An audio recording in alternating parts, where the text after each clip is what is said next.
Крупнейшее домашнее поражение Ростов-Дона в истории и уверенная победа Кубани в Звенигороде. Этим и не только запомнились 2 из 3 матчей 14-го тура Олимбет Суперлиги Чемпионата России. Всем привет! Это «Свободный бросок». Тур 14 в Чемпионате России оказался усеченным. Матч между Астраханочкой и Ладой был не так давно еще перенесен Федерацией гандбола России на более поздний срок. Уже об этом рассказывали, говорили. И у болельщиков, любителей гандбола осталось только 2 игры, за которыми можно было наблюдать во вчерашний день, в этот четверг, 27 января. Матчем тура был выбран вами, нашими болельщиками во ВКонтакте, игра между Ростов-Доном и ЦСКА в Ростове-на-Дону. О ней мы расскажем во второй части нашей передачи. А начнем с игры в Звенигороде, где «Звезда» принимала краснодарскую «Кубань». Важнейший матч для обеих команд в Звенигороде прошел. Важнее он, наверное, был даже для Кубани, у которой одна победа до этой встречи была в 13 встречах чемпионата России. Более 4 месяцев не выигрывает Кубань в России, в чемпионате России. Была победа в октябре в кубковом матче. А вот в чемпионате страны в последний раз победу кубаночки одерживали 8 сентября. Еще 8 сентября 2021 года в Астрахани. После 11 подряд неудачных матчей, почти все были поражения, была ничья, Кубань приехала побеждать однозначно, потому что деваться уже некуда. 3 очка отставания от «Звезды», от 5 места. А 5 место достаточно важное все-таки перед плей-офф для всех команд, в смысле «Звезды» и «Кубани». «Звезда» же после победы домашней над «Ладой», достаточно уверенной победы, успела дома же уступить «Астраханочке». И в этой игре отчетной с желто-зелеными команда Алексея Гумянова была настроена тоже на победу, но команду скосил, так сказать, коронавирус. С «Астраханочкой» отсутствовало 7 игроков основы.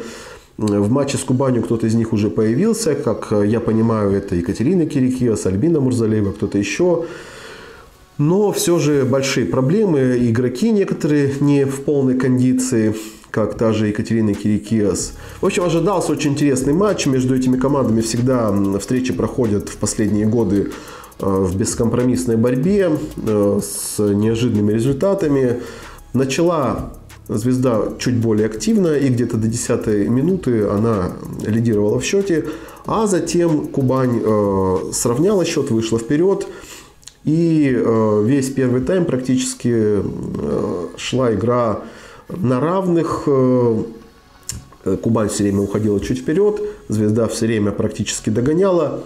А вот по заключительную 5-минутку первого тайма Кубань провела более эффективно, более эффектно. 5-0 она выиграла этот отрезок встречи. И он, как оказалось в будущем, предопределил итоговый исход встречи.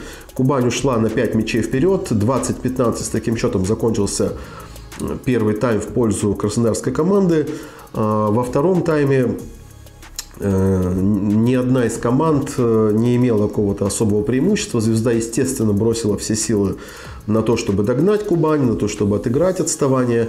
Но ближе, чем на 3 мяча, Кубань не подпускала соперника в этой встрече во втором тайме. И, можно сказать, контролировала ход встречи, что давно не было видно в игре желто-зеленых. Очень хорошую игру продемонстрировала Виолетта Голец. Видно, что это приобретение пришлось ко двору Кубани. Наконец появился в команде разыгрывающий спустя полгода после начала чемпионата страны. И Виолетта, в принципе, вела игру своей команды и сама забрасывала классные мячи, и раздавала передачи, и, в принципе, дирижировала игрой Кубани. Хорошо проявила себя в части моментов голкипер Ирина Михалюта, отразила несколько важных сейвов в моменты, когда, можно сказать, «Звезда» могла подойти к Кубани вплотную. В общем, не знаю, прямо очень удачно Кубань сыграла. Не все болельщики ожидали победу от Кубани, в том числе и краснодарские болельщики. У нас проходит конкурс «Гандбольный эксперт», и многие из болельщиков ставили именно на победу «Звезды» в этом матче, но Кубань перевернула их мнение об этой игре, одержала победу и оставила этих людей без очков. По ссылочке в описании вы можете поучаствовать в этом конкурсе, очень интересный. Вы прогнозируете матчи с участием Кубани и получаете за это призы. Участвуйте. Что касается «Звезды», то команде Алексея Гумянова не откажешь в желании, в стремлении играть. Да, штанги в этой встрече были за Кубань. Достаточно большое количество раз игроки «Звезды» попадали в каркас ворот. Но штанга — это сестра вратаря или брат вратаря, как хотите. Не получалось многое в атаке у «Звезды». Очень невысокий процент реализации, всего 57%, при том, что Кубань показала 76% реализации своих атак. У «Звезды» можно выделить и Ксению Дьяченко с 5 мячами, 3 голевыми передачами, и Викторию Климанцеву с 6 голами, и Алину Тряпчук, также 6 голов, еще голевая передача, и подборы в защите у нее есть. Наверное, Алина все-таки лучший игрок в этой встрече в составе «Звезды».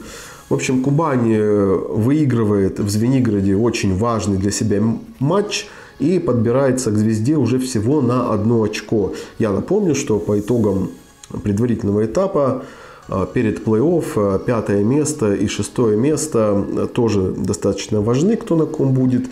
Учитывая нынешнюю ситуацию, нынешнее положение команд, команда, занявшая 5 место, в четвертьфинале будет играть с Астраханочкой.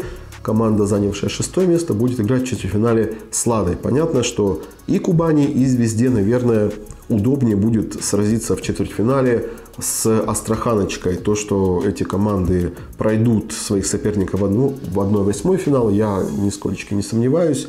Это, наверное, даже факт уже сегодня решенный. В общем, обостряется интрига за вот это самое 5 место, а может быть, эти команды замахнутся и на саму Астраханочку, потому что до нее не так далеко, 4 очка отделяют Астраханочку от «Звезды» и 5 очков от Кубани. Ну, а мы переходим к главному матчу этого тура. Вообще, матч в Ростове-на-Дону между Ростов-Доном и ЦСКА, между серебряным призером и чемпионом страны, ожидался с большим интересом. Не только, наверное, в России, но и в Европе, участники Лиги чемпионов. Но вмешались потусторонние силы в преддверии этой игры. Перед тем, как перейти, собственно, к обзору матча, немножко надо, наверное, поговорить о том, о чем вчера говорила вся гандбольная Россия. За несколько дней до матча, а именно 25 января, Ростов-Дон прислал в адрес Федерации гандбола России официальное письмо о том, что 3 игрока и представитель тренерского штаба заражены коронавирусом и не могут принять участие в этой встрече. И попросил Федерацию перенести эту игру на более поздний срок. Как ответила Федерация гандбола России, Ростов-Дону было отказано в связи с тем, что 3 игрока – это достаточно небольшая часть от всей заявки клуба, и переноса не будет. Тем более, что Ростов-Дон официально не направил запрос в адрес ЦСКА. Как стало известно из сообщений в социальных сетях клуба Ростов-Дон, запрос такой неофициальный был, наверное, по телефону между директорами клубов, и ЦСКА ответил категоричным отказом. В день игры Ростов-Дон прислал еще одно письмо в адрес Федерации гандбола России с тем, что еще 4 игрока заразились коронавирусом, то есть их стало 7. И попросил опять перенести эту встречу, когда уже ЦСКА находился в Ростове-на-Дону. В Федерации гандбола России не нашли оснований перенести эту встречу, тем более не имея согласия московского клуба. Встреча должна была состояться. И здесь Ростов-Дон провел хороший пиар-ход, как им показалось. Они выставили дублирующий состав, то есть абсолютно все игроки, все 15 игроков, кто принял участие в форме Ростов-Дона, это были представительницы команды Ростов-Дон-2. Таким образом, Ростов-Дон показал фигу в адрес Федерации гандбола России и в адрес ЦСКА, показав, что мы такие бедные несчастные, нас никто не любит, и что вот дети пусть проигрывают московскому клубу, и пусть всем будет стыдно. Ну, давайте посмотрим на эту ситуацию не со стороны Ростов-Дона, а со стороны ЦСКА, например. Имел право ЦСКА отказаться от переноса? Конечно, имел. Вообще говорить о том, что кто-то там болеет, сейчас все болеют во всех клубах и ничего, как-то справляются. Поэтому к ЦСКА вообще претензий нет. На ремарки некоторых любителей гандбола о том, что ЦСКА должен был выставлять второй состав, но это вообще курам насмех, потому что команда уже была там. Что значит выставлять второй состав? Команда приехала играть, она сыграла в свою игру. То, что Ростов-Дон выставил второй состав, это проблемы Ростов-Дона. Еще момент касается, собственно, Федерации гандбола России. Здесь, я думаю, есть такая коллизия, можно сказать, юридическая, потому что много негатива в адрес Федерации направлено. Могла Федерация гандбола России по формальным причинам отказать? Могла. Значит, здесь есть такое предложение все-таки, наверное, привести ковидный регламент, а он такой есть в Федерации, каким-то единым нормам, его как-то пересмотреть, чтобы были четкие правила. Вот как, допустим, в Европейской Федерации гандбола или в международной, четкие правила. Вот заболело столько-то человек, например, из команды. 6, 8, 10, не знаю, 3, 1 или какой-то процент от основы, да, значит, игра, допустим, переносится. Если какой-то в установленные сроки сообщено об этом, она точно переносится. Если не в установленные сроки, засчитывается поражение. То есть нужны единые правила, которые будут понятны всем, и клубам, и болельщикам. А рассуждать вот так, что там нас кто-то не любит, кто-то там обижает, да, это и камешек в огород Федерации. Не работает эта система. И, конечно, есть вопросы, что, допустим, матч с Ладой и Астраханочки перенесли, матч Ростов-Дона и ЦСКА не перенесли. Вроде бы и там коронавирус. Как быть? Вот неправильно вы делаете. Поэтому, наверное, справедливо это замечание. Надо бы что-то с таким регламентом сделать. Теперь, собственно, к Ростов-Дону. Выставили игроков второй команды, очень молодых девушек против ЦСКА, матерой команды. Я считаю, что Ростов-Дон спрятался за спинами своих детей, а выдал это под соусом того, что вот все нас обидели и мы такие несчастные. 7 игроков заболело официально по версии самого Ростова. 7. Давайте посмотрим на список игроков Ростов-Дона в заявке в основе. Ну, их там больше, чем 7. Там 16 человек, которых можно назвать, в принципе, игроками основы. Почему бы 7 живым игрокам не выйти на площадку и не повести за собой вот этих вот детей? Да даже если один человек в Ростов-Доне из основы есть, который не болеет, та же, допустим, Юлия Манагарова. Представляете, она повела бы за собой, пусть эти 15 девочек и Манагарова, гораздо больше был бы отклик, гораздо больше было бы позитива к матчу Ростов-Дона. А если бы 7 игроков Ростов-Дона вышли, я не думаю, что там условная Фролова, условная Лагерквист, Манагарова, Лагина, Зеленкова, ну кто там живые, я не знаю, здоровые игроки, 7 человек вот этих сильных вышли бы и сыграли бы в свою игру. И даже если проиграли бы, но после матча они сказали бы, мы сделали все, что могли. Мы играли за клуб, мы играли за нашу эмблему, но так получилось, что мы бросили все силы, но соперник был сильнее. Вот это было бы, наверное, обалденно по-спортивному. А так эти игроки, которые здоровые, спокойненько посмотрели матч по телевизору, извините, спрятавшись за спинами своих дублеров. И Ростов-Дон сразу перед матчем расписался в поражении. Как это оценивать? У каждого своя правда. Многие, может, со мной не согласятся, но я вижу это так. Когда недавно «Звезда» дома играла против Астраханочки, 7 игроков основы болело у «Звезды». Ну, Алексей Гумянов не выставил чисто дублеров. Все, кто был в наличии, играли за клуб, за имя, за эмблему. И такие ситуации были в разных командах. Поэтому, конечно, если вы не согласны, вы обязательно напишите в комментариях. И если согласны тоже, давайте как-то это тоже все обсудим, ситуацию. Я вспоминаю еще момент, это говоря о том, должен ли был ЦСКА выпускать второй состав или должен ли был он пожалеть дублеров Ростов-Дона. Историю с 99 года в Краснодар приехала екатеринбургская команда УПИ «Патра», и они проводили здесь 2 игры. В первом матче Кубань выиграла со счетом 61-3. Да, был такой матч в Суперлиге, 61-3. И перед второй игрой тренер главный УПИ подошел к Александру Тарасикову, главному тренеру Кубани тогда, и сказал, что не надо так с нами играть и так выигрывать, и избивать нас. Пожалеете. И во второй игре Кубань выиграла со счетом 65-11. Это спорт. Сегодня ты играешь, и ты должен побеждать. Все сыграли по-честному. Ростов честно выставил дублеров, хотя мог выставить основу, хотя бы часть. ЦСКА выставил своих сильнейших игроков и провел хорошую тренировку. Собственно, о матче рассказать можно мало что. 17-39 с таким счетом Ростов-Дон уступил армейской команде. Наверное, счет мог быть гораздо крупнее. Я считаю, что 17 мячей от дублеров Ростов-Дона ЦСКА пропустил. Это слишком много.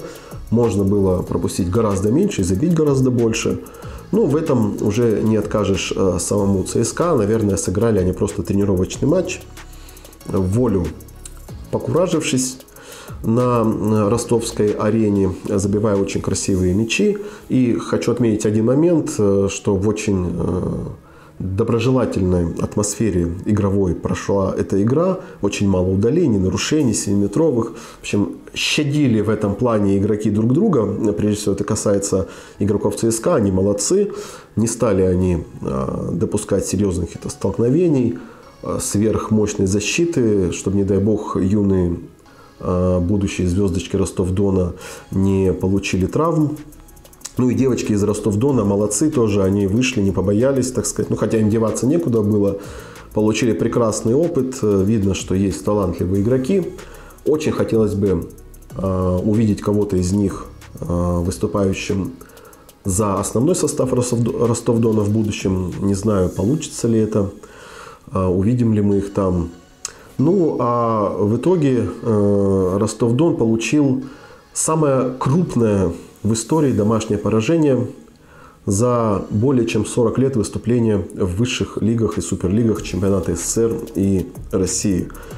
Такой разгромной разницы дома ростовчанки не допускали никогда в своей истории ни от великого киевского «Спартака» 80-е годы и 70-е, ни от мощной Аквы и мощной Кубани в лихие 90-е, когда эти команды две лидировали в чемпионате страны, ни уже в 2000-е, естественно.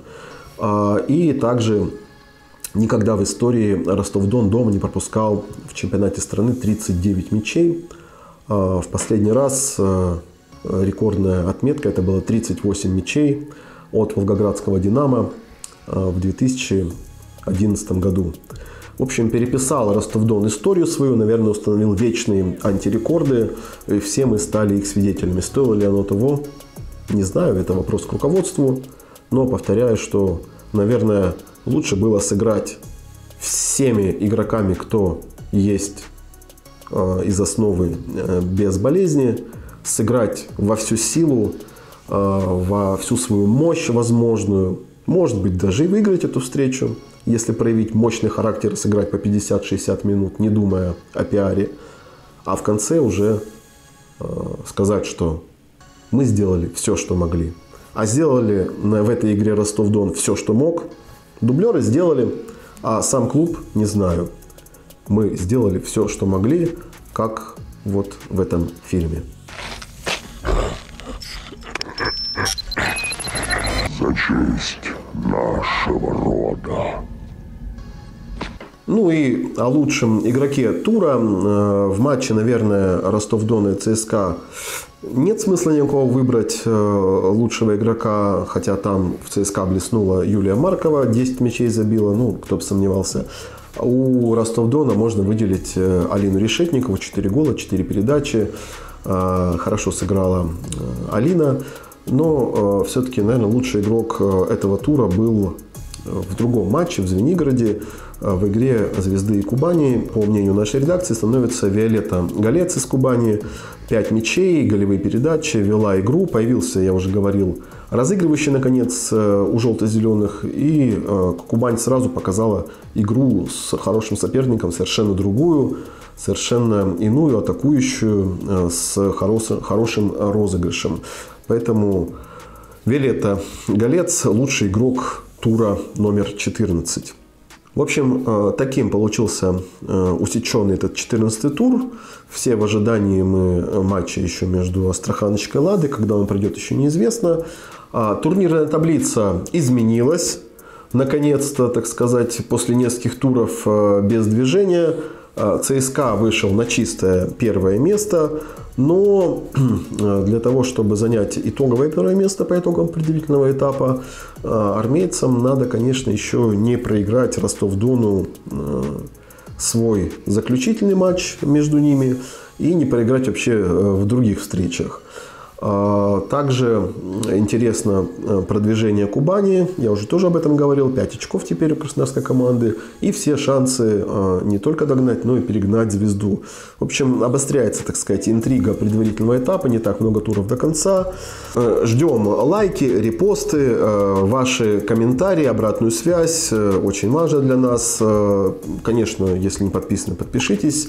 Поставьте уведомления. Уже совсем скоро, уже 2 февраля мы с вами увидимся, потому что 1 пройдет очередной 15-й тур. Каким он будет, покажет время совсем скоро. А я с вами прощаюсь. Никто не болейте. Всего доброго.